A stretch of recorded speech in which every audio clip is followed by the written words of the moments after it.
Hey guys, what's up? My name's Alan, and behind me is my 2004 4Runner on 35-inch tires. Today I'm going to talk about what I had to do to get 35s under this thing.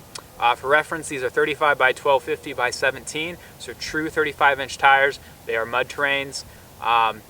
When I was trying to fit 35-inch tires on my rig, I remember I had to go on a bunch of forums, look at a bunch of different videos and stuff to kind of gather all the information. So I wanted to share that information all in one video. I'm sure maybe there's a video out there I missed that goes over all this, but I couldn't find it easily, so I thought, hey, might as well share it with you guys. So the first thing you're going to want to do is a body mount chop, and you'll hear that just about everywhere. Right? So without the body mount chop, this tire at full lock, like it is right now, would be absolutely stuffing that body. Right? When you get the body mount chop, what they're going to do is they cut a little bit of the body off, they take a metal plate, and they weld it into place farther back on the body towards the rear of the vehicle. And so when they weld that plate there, it essentially is just giving you guys a little bit more clearance. And you know what? I looked at the before and after, and I really didn't see that much of a difference. And I was kind of concerned, but then once I threw the 35-inch tires on, I was like, oh, okay, that tiny bit of clearance is really all you need. So body mount chop, definitely step one, get that done. Another thing you're absolutely gonna need to fit 35s is a lift, right? Now, some people will argue that, hey, you wanna do a 3-inch lift and a body lift. I personally have just done the 3-inch lift, and I can stuff these bad boys just fine. So again, that's completely up to you. I had to do a bit more trimming, I believe, because I did not have a body lift. But you know, at the end of the day, I think it's personal preference. I like to have a lower center of gravity. So, you know, lifting it 1 extra inch on the body, you know, could be nice, but also, again, higher center of gravity. So it's completely personal preference and up to you. So what I run are Fox shocks. These are the 2.5 with the reservoir. And it's set at a 3-inch lift.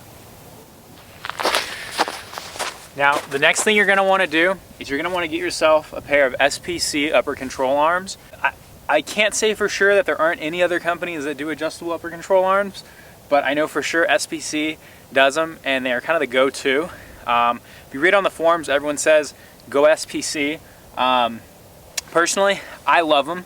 They haven't let me down yet. I wheel this thing pretty hard, and maintenance on them is super easy. You just add some grease, usually every oil change, and they perform super well for me. So if these are your tires, without SPC upper control arms, your tires might sit a little bit like this, right? So that doesn't look right. With the SPC, since you're able to adjust them, you can move the upper control arm in place, which is then going to affect how your tire sits, right? The camber of your tire, right?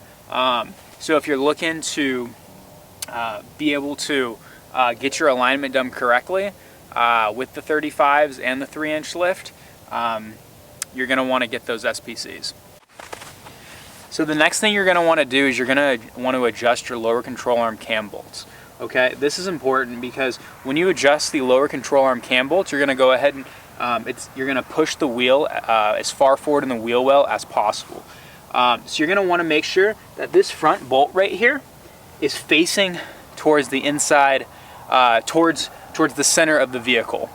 And then the bolt on the rear, right behind there, right, you know, behind the CV axle on the other side of the lower control arm, you're going to want that bolt to be facing, to be closer towards the wheel of the vehicle, so towards the outside of the vehicle. Right, and again, when you do this, this is pushing the wheel as far forward in the wheel well as possible so that you get that extra body clearance that you need when you're at full lock.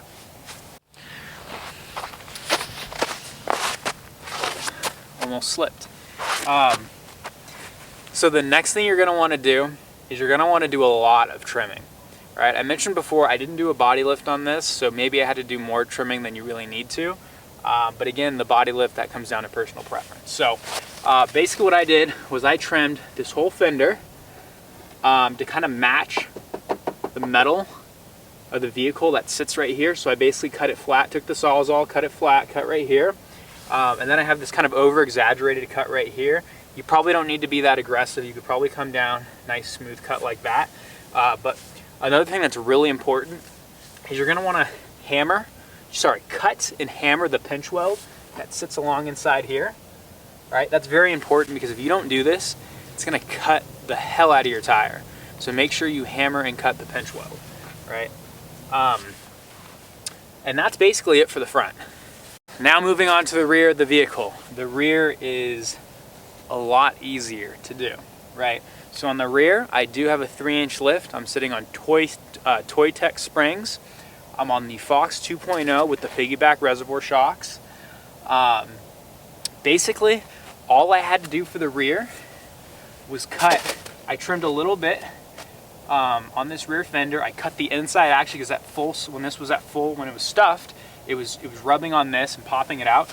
So I trimmed the inside a little bit just along there, and I also did a cut right here with the Sawzall. Again, following the metal and the lines of the vehicle inside here, right? So this came out a little bit over here. I just took the Sawzall, cut, followed the line that's the vehicle. And that's about it for the rear, so pretty straightforward. So the last thing I had to do was I had to put on a wheel spacer, and I went with a 1.25 inch Spider Trax wheel spacer.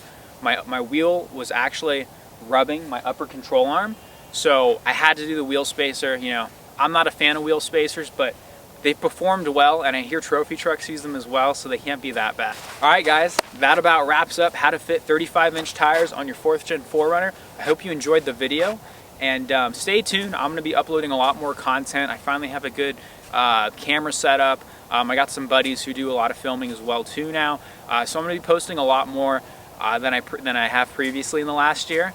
So stay tuned, like and subscribe. I hope you enjoyed the video, and I hope it helps you fit 35-inch tires on your 4th Gen 4Runner.